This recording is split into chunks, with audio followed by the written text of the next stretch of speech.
Hey, how are you? My name is Francis Mwangi from Gumzo Open Source Podcast, and I love talking a lot of things technology.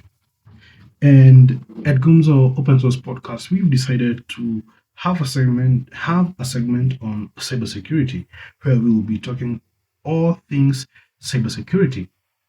And I felt the first thing I needed to speak about was the three main critical teams in the cybersecurity field. And in no particular order of importance, I will mention them. Number one is the red team, number two is the blue team, and number three is the purple team. So we begin with the number one, the red team. These are the guys who, in nature, are seen as offensive, and they are offensive. And they can be categorized into two: the red hat, the black hat, and the gray hat. The gray hat guys the guys within a red team that are moderated. They have been given specific information by an entity. You come and test our security posture.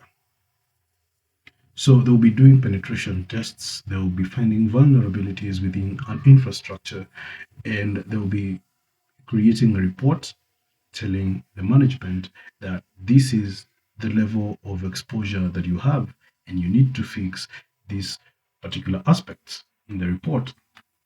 And then you have the black hat guys. These are guys who want to be offensive for self gain or pride or just malice. So they are commonly referred to as hackers.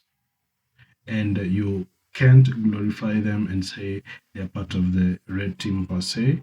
But so far as function of cybersecurity, the offensive function goes, then you can place them in the red team.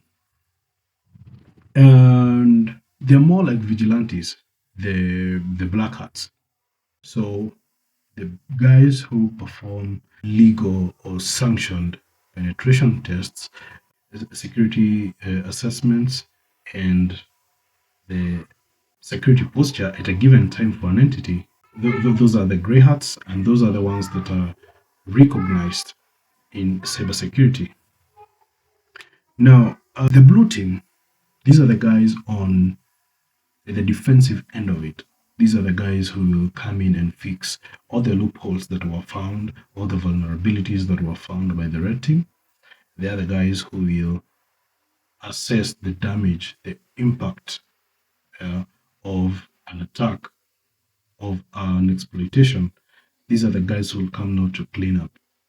These are the guys who will do a forensic analysis of a situation. They're the guys who will know what kind of events or alarms were triggered before this particular attack was successfully exploited. What are the devices that were inserted in a particular tool? What are the executables that were running on a particular machine? What are the backdoors that exist, right?